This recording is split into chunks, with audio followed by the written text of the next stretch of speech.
Satu, alladzina hum fi salatihim khashi'un. Syarat pertama, kalau ingin mendapatkan surga Firdaus tadi dan kebahagiaannya diturunkan ke bumi, dibawa sampai mati, masuk ke alam kubur lebih bahagia lagi, maka amalan pertama untuk melatih menguatkan iman itu, coba berlatih untuk menunaikan sholat dengan khusyuk. Kalau Anda kerjakan benar sholat ini, maka apa yang Anda dapatkan? Teman-teman ingat betul, saya mau tanya sebentar. Keabadian yang abadi disebut dengan sa'id. Kalau kita ingin turunkan ke dunia percikannya kita dapatkan, usahanya disebut dengan apa? Masih ingat? Aflah itu kalau didapatkan, kata dasarnya apa tadi? Falahun. Lihat baik-baik. Kata Allah dalam Al-Quran tadi, kalau ingin mendapatkan falahun, amalan pertama sholat. Makanya ketika dipanggil sholat, kalimat falah dilekatkan pada panggilan sholat. 5 kali diingatkan. Begitu muadzin kemudian azan memanggil Anda, hayya 'alas shalah. Anda bertanya, ya Allah kenapa kami mesti sholat? Dijawab, hayya 'alal falah. Yuk, pagi yuk. Yang sejati datang sini. Belum dapat sujud, belum dapat ruku, saya berikan. Makanya ketika orang sholatnya benar, dia akan mendapatkan 5 keutamaan. Saat di dunia nih, belum ke akhirat, 5 keutamaan yang tidak diberikan pada orang yang tidak sholat. Atau orang sholat tapi sholatnya nggak khusyuk. Sebab syarat mendapatkannya khusyuk. Alladzina hum fi sholatihim khasyi'un. Bukan alladzina hum fi sholatihim saja, tapi ada kalimat khasyi'un. Artinya yang tidak khusyuk saja nggak akan dapat, apalagi yang nggak sholat. Apa yang 5 ini? Lihat baik-baik. 1, orang yang sholatnya benar, pertama kali sebelum mendapatkan kebahagiaan hakiki dari Allah Subhanahu wa Ta'ala, akan dirubah dulu perilaku hidupnya menjadi perilaku yang lebih baik. Kalau orang itu sholatnya benar, maka sholat itu akan melatih dia untuk berubah, bertransformasi jadi orang baik. Itu ada di Quran surah ke-29 ayat ke-45. Innas sholata tanha anil fahsya'i wal munkar. Sumber keburukan cuma 2, kalau bukan fahsya itu munkar. Maaf, pornografi, porno aksi, LGBT, kata-kata jorok, kotor itu fahsya. Di orang sholat kata Allah mustahil berkata-kata kotor. Orang sholat tidak akan pernah mencela. Orang sholat tidak punya kata-kata jorok. Jadi kalau ada sekarang orang yang sholat senang mencela orang lain, itu berarti ada masalah dalam sholatnya. Dan dia belum dijamin sebagai ahli surga terbaik. Dan hidupnya nggak bahagia. Nggak bahagia. Aneh nih. Sholat tapi senang celah orang. Aneh. Aneh. Yang paling bahaya adalah menikmati celahannya. Itu yang paling aneh. Anda ngaji. Anda ikut taklim. Taklimnya sesuai Quran, taklimnya petunjuk sunnah. Anda sholat, Anda puasa, tapi Anda masih senang mencela orang lain dan menikmati celahan itu. Kalau nggak mencela, kayaknya nggak komplit kehidupan. Maka ada yang salah dengan ibadah Anda. Ada yang keliru. Karena mustahil taat bertemu dengan maksiat, itu mustahil. Mungkar, keburukan yang diingkari oleh hati, sumbernya nafsu perut dengan akal. Bohong, mencuri, menipu, membunuh, merampok, membegal, mabuk dan sebagainya. Itu namanya mungkar. Orang sholat gak mungkin mengerjakan mungkar. Jadi kalau sholat kita benar, cukuplah Anda sholat, maka Anda akan jadi orang baik. Makanya kata Nabi, Anda punya anak dari kecil ajarin sholat. Sholat, kalau naik jadi balik, kerjakan terus. Kasih pelajaran membuat dia mengerti. Kalau masih susah, berikan pelajaran. Ini sering diterjemahkan dengan memukul. Mukul di Arab beda dengan konteks mukul sekarang. Mukul di Arab tuh ngasih pelajaran supaya ngerti. Anda bisa terjemahkan dengan konteks lain. Uang jajannya tahan, yang kesukaannya simpan dulu. Bisa dengan konteks kekinian, tapi poinnya kenapa anak Anda dari kecil ajarin sholat sampai kenalkan dengan masjid, ajari 3 tahun bawa ke masjid, kenalkan dengan masjid, gak ada masalah lari-lari itu sebelum waktu sholat. Kenalkan dulu. Dulu orang-orang tuh begitu, sebelum waktunya dikenalkan, jalan, begitu lari, biarin dulu. Setelah itu diberi pengertian, nah ini bukan tempat berlari, yang berlari di sana nanti, yang di sini nanti akan ada orang-orang baik semuanya. Terus Anda lihat berbaris, baris rapi. Kalau pengen baik ikutan baris nanti. Terus nanti ada yang mimpin di depan, namanya imam. Imam itu siapa ya? Tetangga kita bukan yang Pak Imam, bukan. Bukan. Kalau tetangga kita namanya Imam S. Arifin.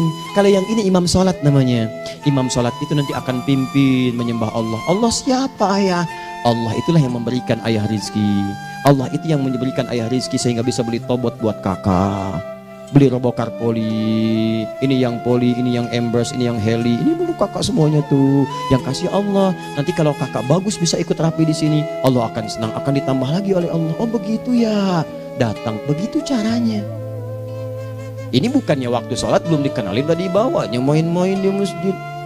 Bahkan ada yang agak repot lagi, di rumahnya susah diatur, dibilang, kamu ini susah diatur, main sana ke masjid, disuruh main, ya main di masjid. Yang salah bukan anaknya, orang tuanya. Apa rahasianya anak itu disuruh ke masjid, suruh sholat? Rahasianya, begitu anak itu sholat dengan baik, maka dia akan tumbuh jadi anak baik di kemudian hari. Itu maksudnya. Nah, sekarang saya agak bingung ini, pendidikan TK sekarang salah sih? Enggak, cuma saya agak bingung mikirnya.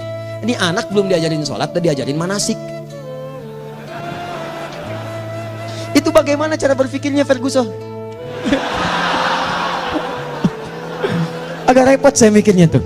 Ya, walaupun salah sih enggak, cuma saya bingung gitu. Kenapa nggak dikerjakan tahap yang pertama dulu? Tangga itu kan berurutan, nggak bisa Anda lompat langsung ke 5. Kan 1, 2 belum terlewati. Jelas ya? Ah, ini gambarannya. Sholat nih. 1 pasti baik. Jadi kalau sekarang sholat, lisan belum baik, mata belum baik sampai ke kaki, berarti ada yang salah sholatnya tuh. Ada yang nggak tepat. Tangan sembarangan, snack orang ngambil. Awas. Tuh sendal orang, mau wudhu nggak ada sendal, pakai sendal orang. Udah bilang belum? Kehujanan pakai payung orang. Udah bilang belum? Ya kan gampang Ustaz. Ini kan juga mungkin diikhlaskan karena Allah. Ya ikhlas, cuman pakainya belum minjam. Bagaimana kalau sedang pegang payung itu keluar, Anda meninggal? Coba mikirin ke situ.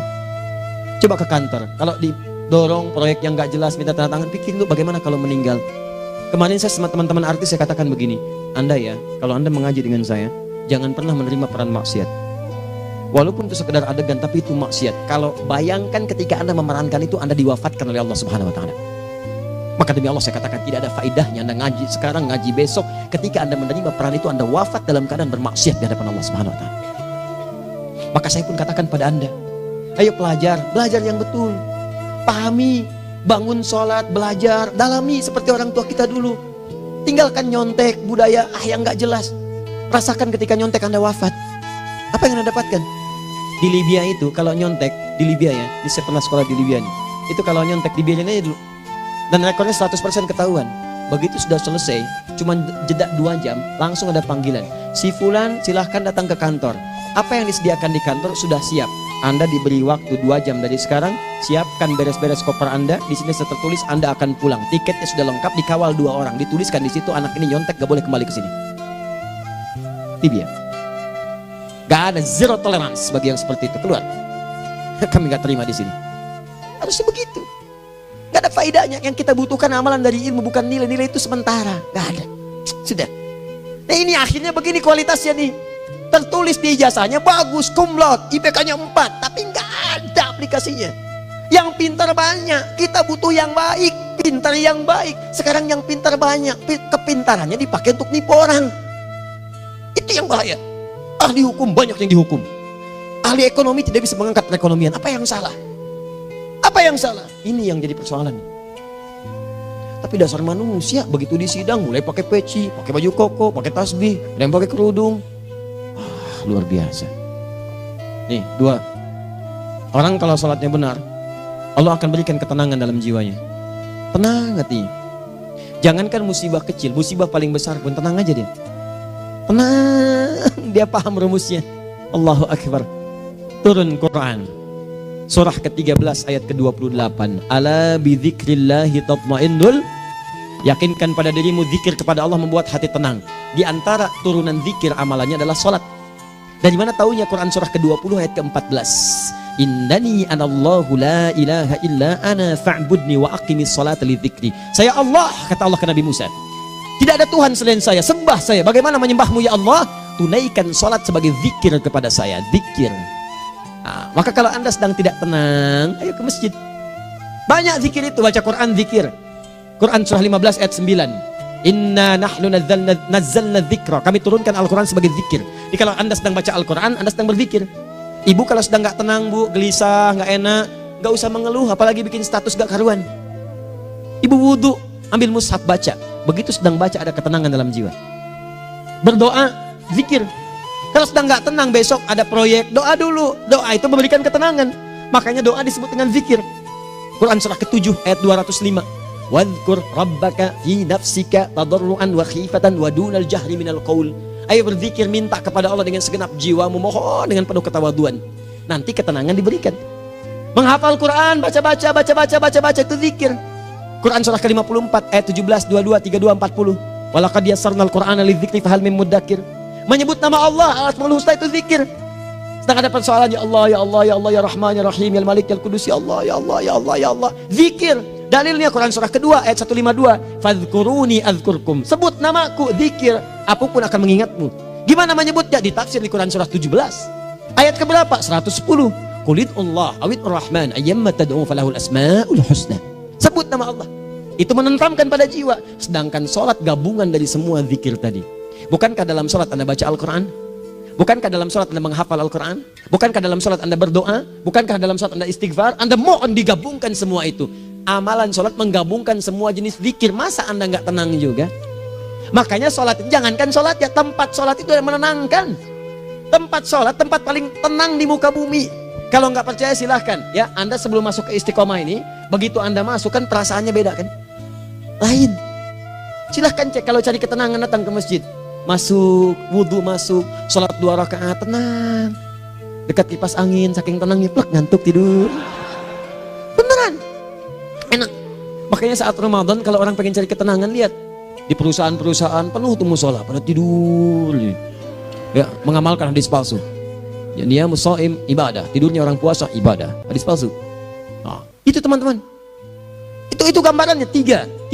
Orang yang salatnya khusyuk benar, itu dijamin langsung oleh Allah Subhanahu wa taala akan dimudahkan semua urusan hidupnya termasuk rezekinya. Ini yang saya katakan. Jadi saya katakan tadi, di akhirat ini, di surga, rezeki tinggal ngambil. Anda kalau benar sholatnya, itu langsung dijanjikan oleh Allah. Rezeki itu nggak perlu Anda banyak pikirkan. Ikhtiar sedikit, datang. Bahkan dari sisi yang tidak Anda duga. Apa dalilnya? Quran surah ke-65 ayat 2 dan 3. Ditafsir di Al-Baqarah ayat 2 dan 3. Wa may yattaqillaha yaj'al lahu makhraja. Ada orang yang meningkatkan takwanya kepada Allah, kami mudahkan urusan hidupnya. Setiap persoalannya diberikan jalan keluar, mudah. Solusi. Setiap ada problematika, ada solusi. Wa yarzuqhu min haitsu la yahtasib. Dan kalau dia ingin mendapatkan rezeki, bahkan kami kirimkan dari sisi yang tidak dia duga. Orang lain capek ini datang lagi, tawaran proyek datang lagi. Utsman tuh Masya Allah kayanya banyak, tapi yang paling dirindukan bukan saat mendapatkan peningkatan omsetnya, yaitu saat dia mendapatkan waktu khusus dengan Allah untuk sholat malam hari, sampai-sampainya sempat sholat tahajud sampai khatam Al-Quran. Abdurrahman bin Auf demikian, Tamim Ad-Dari demikian, sholat karena tahu sholat itu meningkatkan rizki. Karena tahu kuncinya ada di situ, Allah yang punya rizki, disebut dengan Razak, pemilik rizki. Maka saya harus punya hubungan dekat dengan Allah. Kalau sudah punya hubungan dekat, mau apa aja gampang. Belum minta, udah diperhatikan. Silahkan cek, Anda punya hubungan baik dengan bos Anda di kantor. Ya, sebelum Anda minta, beliau udah pikirin tuh. Telepon bendahara, dia udah ngambil belum gajinya? Belum Pak, tambahkan bonus sekian. Kenapa? Karena dia mengawasi Anda. Allah maha tahu dibandingkan dengan bos Anda. Mendekat kepada Allah, semua diperhatikan oleh Allah. Siapa orang takwa itu? Kalimat takwa pertama di Al-Quran Al-Baqarah ayat 2, amalannya ayat 3. Dzalikal kitabu la raiba fihi hudal lil. Siapa mutakin itu? Ayat 3-nya. Alladzina yu'minuna bil ghaib wa yuqimunas shalah. Di gampang, kalau pengen mudah hidupnya gampang. Biaya nggak mahal, tenaga nggak banyak, tingkatkan takwa nih. Jadi kalau hidup Anda masih susah, di kantor champion, di rumah tangga bermasalah terus, atau sebaliknya, maka boleh jadi kalau gelar Anda tinggi, harta Anda banyak, tapi selalu punya masalah. Bukan Anda kurang hebat, bukan Anda kurang kedudukan, bukan Anda kurang kaya, Anda kurang takwa. Dan yang paling dahsyat, mungkin sholat Anda belum berkualitas. 4. Orang yang sholatnya benar, khusyuk dia. Bahkan saat sholat itu kalau dia minta, maka seketika doanya akan dikabulkan. Tanpa diskusi, langsung seketika. Contoh, Quran surah ketiga ayat 38 sampai 39. Demi Allah saya katakan, Nabi Zakaria punya masalah, masalahnya pelik. Sudah berumah tangga, istrinya divonis monopos, maaf bahkan mandul. Gak mungkin punya keturunan. Maka apa yang beliau kerjakan? Secara singkat beliau sholat. Begitu sholat minta kepada Allah. Hunalika da'a Zakaria rabbah. Di mihrab itu beliau bermohon kepada Allah. Bermohonnya sambil sholat. Qala rabbi habli min ladunka dzurriyyatan thayyibah innaka sami'ud du'a. Ya Allah, mereka katakan saya nggak mungkin punya keturunan. Sekarang saya ingin katakan, ya Allah, saya hanya minta darimu saja, saya nggak akan dengarkan mereka. Ya Allah, mohon Engkau maha mendengar, ya Allah. Maha mendengar doa saya. Kalau kepada yang maha mendengar aja nggak mengabulkan, kepada siapa lagi saya mesti minta? Apa yang terjadi? Fanadatul malaikat wa huwa qa'imun yusolli fil mihrab. turun malaikat mengabarkan, sedangkan beliau masih sholat, belum selesai dalam sholatnya. Sholat khusyuk itu belum selesai sholat aja dikabulkan, doa sudah turun. Sholatnya belum selesai, doa sudah dikabulkan. Annallaha yubashshiruka bi Yahya. Allah kasih kabar gembira, doa kamu didengar, dikabulkan, kamu akan punya anak, namanya langsung dari Allah Yahya, artinya hidup yang mustahil menurut manusia. Lahir seorang dari rahim perempuan yang menepus dan mandul, bayi yang hidup, kata Allah nggak ada yang mustahil bagiku, jadi dan jadi dia. Berita baiknya, Nabi Zakaria sholat dikabulkan. Umat Nabi Muhammad sebelum sholat sudah ditunggu oleh Allah, mau minta apa aku kabulkan sekarang. Hadisnya qudsi, saya bacakan. Hadatsana qala Rasulullah sallallahu alaihi wasallam, qala Allahu azza wa jalla, qasamtu shalah baini wa baina abdi. Kata Allah, saya bagi dua ya salat antara aku dengan hambaku. Wali abdi ma sa'ala. Kalau hambaku benar salatnya, aku berikan apapun yang dia minta sekarang. Idza qala al-abdu alhamdulillahi rabbil alamin. Bagian pertama, kalau hamba benar dibaca Al-Fatihahnya dari alhamdulillahi rabbil alamin, kalau Allah azza wa jalla dijawab oleh Allah, hamadani abdi, hambaku sedang memujiku. Wa idza qala ar-rahmanir rahim, jika hambaku berkata ar-rahmanir rahim, qala Allah azza wa jalla asna alayya abdi, hambaku sedang menyanjungku. Wa idza qala maliki yaumiddin, qala Allah azza wa jalla majjadani abdi, kalau hambaku mengatakan maliki yaumiddin, kata Allah hambaku sedang mengagungkanku. Perhatikan sekarang.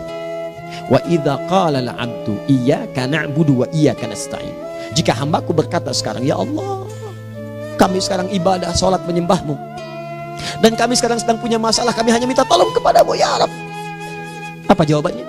Beda dengan sebelumnya. Kata Allah, hadza baini wa baina abdi, inilah perjanjian antara aku dengan hambaku. Wali abdi, kalau hambaku benar khusyuk sholatnya sampai detik ini, baru sampai Al-Fatihah itu pun belum tuntas, baru sampai Al-Fatihah itu pun belum tuntas. Kalau benar bacaannya betul, sholatnya dari takbir sampai dengan selesainya, sampai ayat itu, iyyaka na'budu wa iyyaka nasta'in, kata Allah, masalah apapun yang dia minta sekarang aku akan kabulkan. Besok saya kasih rahasia yang di KBP, ada awal pembuka di awal sebelum Al-Fatihah yang kalau anda benar bacanya itu pengantar kepada pengabulan doa di Al-Fatihah. Apa itu? Besok. 5. Yang kelima ini yang paling diharapkan, dan ini penutup dalam kajian kita malam ini. Teman-teman sekalian, perhatikan baik-baik. Jika anda benar mengerjakannya, maka Allah akan jamin langsung anda akan mendapatkan kesuksesan dan kebahagiaan di semua aktivitas anda.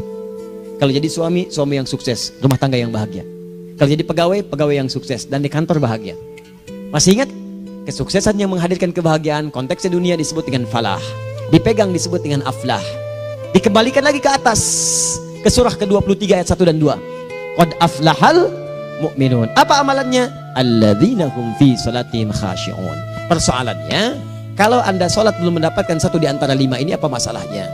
Pertama masalahnya, kata Al-Quran, boleh jadi yang sholat itu belum khusyuk. Apa itu khusyuk? 2 maknanya, dan saya tutup di sini. Apa yang 2 itu? 1, kebanyakan orang sholat masih membawa dunia dalam sholatnya. Makanya kalau pengen khusyuk, kata Allah, maka anda rasakan akan bertemu Allah. Rumusnya Quran surah kedua ayat 45 sampai 46. Rasakan secara singkat, mungkin itu sholat terakhir yang anda akan kerjakan dalam kehidupan. Mungkin di sholat itu anda wafat. Kata Allah, alladzina yadhunnuna annahum mulaqu rabbihim. Orang khusyuk itu sudah kelihatan dari sebelum sholat, dia sudah merasa persiapan menghadap Allah. Persiapan ke manusia aja, dia sudah siap-siap, mandi dulu, ganti pakaian, pakai parfum, macam-macam dan sebagainya, hanya memenuhi undangan manusia. Allah mengundang anda 5 kali dalam sehari. Ya maaf, mengabulkan doa anda, mencukupkan kebutuhan, menyembuhkan kalau sakit, disiapkan anda.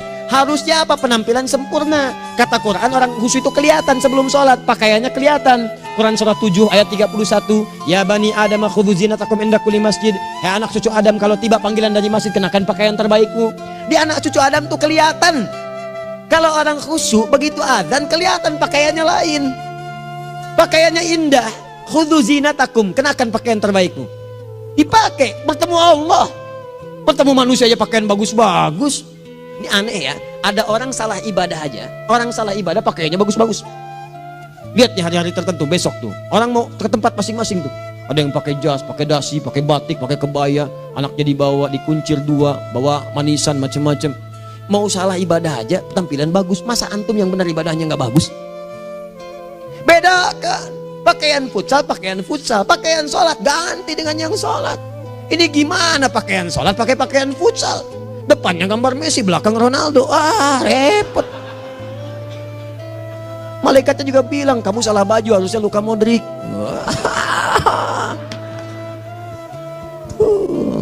Hafal saya. Nah, yang mau tanya apa? Mourinho dipecat saya tahu. Lagi nganggur sekarang, ditawarin Benfica dia nggak terima. Sekarang jadi dia komentator di BeIN Sport. Nanti sebentar lagi dia akan komentar di laga Saudi dengan Qatar dan komentar laga Arsenal dengan Ipswich. Digantikan oleh Solskjaer. Dia super sub dulu. Ya, super sub. Ya, the baby assassin, ya pembunuh yang berwajah baby face. Masuknya di akhir-akhir, gol. Sekarang melatih dia 5 kali kemenangan, belum kalah sama sekali. Saya hafal itu. Tapi masih di urutan ke-6, tapi jaraknya ke yang keempat itu tinggal 3 poin lagi. Hafal saya. Liverpool tahu cuma 4 poin sekarang bedanya, kemarin 7 kalah 2-1 sama Manchester City. Walaupun banyak analisis yang menyebutkan mungkin itu diberikan saja gitu kan, karena ada yang lain-lain. Hafal kedua Manchester City. Hafal saya. Ayo mau tanya apa lagi? Tottenham Hotspur ke bawahnya, ada Chelsea, ada Arsenal, baru kemudian Manchester United. Liga Italia, wah udah gak kekejar Juventus. Ya, apa lagi? Dan seterusnya lah. Gak ada ujungnya bahas yang begituan. Jelas ya? Maksud saya, Anda tanya itu saya jawab. Tapi tidak menghilangkan ibadah kita yang lain. Dan apa ruginya? Ya tahajud dah. Apa yang bisa dikerjakan besok, lihat besok. Ya kan tahajud kan bisa besok. Ada orang tahajud jam 10 pagi? Gak ada. Lebih baik Anda kerjakan malam tahajud. Yang tidak bisa dilihat malam bisa dilihat besok. Cara berpikirnya bagaimana kalau besok meninggal? Gak kesampaian teman-teman sekalian. Gak kesampaian. Nah maka dari itu, Anda kalau mau ada panggilan sholat, siap-siap baju yang bagus. Itu sempurnakan. Anda panggilan orang mandi, panggilan Allah, buka Quran surah 5 ayat 6, sempurnakan wudu. Ya ayyuhalladzina amanu idza qumtum ila shalah faghsilu wujuhakum, wudu yang baik. Berpakaian yang rapi. Kenapa? Karena boleh jadi saat dipanggil Anda wafat saat itu. Maka wafat Anda dalam keadaan yang suci, dengan keadaan tobat, dengan pakaian terindah pada saat itu. Yang kedua, maaf, orang-orang kurang khusyuk itu saya tutup. Yang kedua itu karena kebanyakan orang sholat tidak paham, tidak mengerti apa yang dibaca dan dilakukan dalam sholatnya. Jujur pada diri sendiri, jawab pada diri Anda. Sampai sekarang Anda sholat, berapa persen bacaan sholat yang Anda pahami? Jangan-jangan selama ini Anda sholat ribuan kali sujud, ribuan kali ruku, gak ada yang paham yang dibaca. Sekian persen yang paham, bagaimana sholat Anda bisa khusyuk? Pekerjaan Anda dipahami, urusan akhirat Anda gak dipahami. Di mana cara berpikirnya? Aku yang bagaimana atau engkau yang harus bagaimana? Ya, coba berubah. Nah ini baru satu amalan, belum yang lainnya. Ada 5 amalan lagi yang kalau kita bisa turunkan itu, selain sholat yang khusyuk, maka jaminan tadi akan datang. Baru sholat khusyuk aja 5 datang, apalagi ditambah dengan 5 amalan lainnya lagi. Demi Allah saya katakan, dunia kecil sekali, gak ada nilainya. Akhirat aja enak, nikmat. Saya ketemu Ustaz Arifin beberapa waktu lalu, dan kita doakan semoga Allah berikan kesembuhan, kesehatan.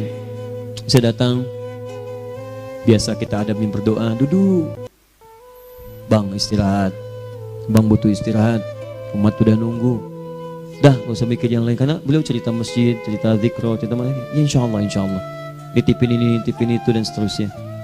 Dan yang paling indah adalah, bang kita saling panggil weekend. Nikmat, gak ada yang senikmat ini. Zikir, Allah, doa. Nah bayangkan sakit tapi masih nikmat gitu. Nikmat. Iya bang, saya paham. Istirahat dulu.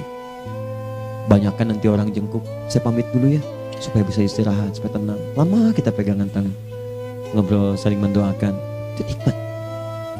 Dan cara berpikirnya kalau sudah pakai iman, semua nikmat. Ada uang nikmat, gak ada uang nikmat, sakit nikmat. Karena cara berpikirnya lain. Nanti kita bertemu lagi, saya terangkan pada Anda. Dan saya contohkan satu kisah. Bahkan ketika ada orang yang diuji Allah dengan ujian yang sangat luar biasa, yang menurut sementara orang itu ujian sangat luar biasa menggetarkan jiwanya dan susah untuk bertahan, tapi orang ini nikmat saja menjalaninya. Nikmat. Ada yang di rumah tangga, ada yang di macam-macam. Contohnya banyak. Satu contoh saya berikan di malam ini. Sekali suami istri, wah luar biasa. Istrinya itu cerewetnya Pak, bukan cuma cerewet, ngeselin bagi suaminya. Maaf Bu ya, bukan ibu maksudnya. Jadi semua yang dikerjakan suami salah. Pengen mangga, ayah kalau kita sekarang dibeli mangga. Kenapa mangga yang ini? Saya pengennya mangga yang lain. Belikan mangga. Kenapa beli mangga aja? Jeruknya mana? Jeruk. Semua. Pokoknya semua yang kerjakan suami salah. Tapi suami tidak pernah mengeluh. Ini kerjakan, itu kerjakan. Satu kali, perhatikan cara memandangnya. Ketika iman sudah masuk ke dalam jiwa. Kata temannya, akhi, istri kamu ini begini, nyusahin kamu. Kenapa kamu gak cari yang lain? Kan gampang ada syariat. Udah pisahin aja, cari yang lain. Kamu tenang ibadah. Apa jawabannya? Hey, Allah sudah turunkan surga ke saya lewat dia. Kenapa kamu meminta saya untuk menjauhinya dan meninggalkan surga saya? Di cara melihat dia, bukankah ketika ada berbagai keluhan saya sabar? Bukankah sabar mendekatkan saya ke surga? Allah kirimkan tipikal istri seperti ini supaya mendekatkan saya ke surga. Dengan itu kan saya banyak pahala. Saya sabar, pahala banyak. Sudah Allah berikan pahala kepada saya. Kamu malah nyuruh saya untuk berpisah dengan pahala itu. Perhatikan cara berpikirnya. Indah. Kalau rumah tangga seperti ini semuanya enak gitu. Suaminya biasa-biasa, istrinya cantik, luar biasa. Begitu berdandan kelihatan, kata suaminya, Masya Allah, wajahnya tak berpaling, mata tak berkedip. Kata istrinya, ya zauji madzabik, sayang kamu kenapa? Allah syakiran lillah bihadari. Demi Allah, aku bersyukur mendapatkan istri secantik kamu. Kata istrinya, nahnu fil jannah zauji, kita berdua di surga. Kata suaminya, kok bisa begitu jawabanmu? Iya, kamu bersyukur dengan keadaanku, aku bersabar dengan keadaanmu. Catat. Bukankah orang syukur dan sabar di surga? Tuh lihat, canda-canda orang-orang soleh itu begitu. Nikmat ketawa walaupun nyelekit di hati. Cuman bawaannya enak gitu. Nah, nanti itu ada tuh, nanti saya turunin tuh. Yang di rumah tangga, yang ini, yang itu nanti. Kapan? Pertemuan berikutnya. Jadi kita cukupkan dulu di malam ini apa yang kita pelajari supaya nanti nggak terlampau banyak kita dapat materi, cuma sayang sedikit mengamalkan. Saya sudah tuangkan di sini, banyak saya tuliskan termasuk di keluarga, di macam-macam. Ini saya tulis tapi silahkan Anda baca, kalau ada manfaat silahkan dapatkan, kalau ada yang kurang silahkan sampaikan untuk dikoreksi. Semoga Allah muliakan kita semua insya Allah. Sekali lagi, perbaiki hidup, jangan banyak mainnya, dan sudah. Jangan banyak membuang dengan yang sia-sia apapun yang dihadapi. Sekali lagi, tolong jaga kondusivitas, bantu negara kita, ketertiban, keamanan. Kalau saya menyampaikan sesuatu ada singgungan dengan yang kekinian, itu maksudnya koreksi masukan-masukan supaya diperbaiki. Tapi tetap dalam urusan pemilihan kita punya pilihan masing-masing yang tidak boleh dipaksakan. Jelas ya? Baik, jadi ya saya sampaikan sekali lagi. Pertama, pilih mana? Anda dipaksa harus ikut, atau yang kedua, kita bebas memilih sesuai. Dah. Sudah ya. Jadi kita akhiri, subhanakallahumma bihamdika asyhadu an la ilaha illa anta astaghfiruka wa atubu ilaik. Wa akhiru da'wan alhamdulillahirabbil alamin. Berjumpa besok sesi terakhir fikih ikhtilaf di Masjid Ar-Rahman Kota Baru Parahyangan. Assalamualaikum warahmatullahi wabarakatuh.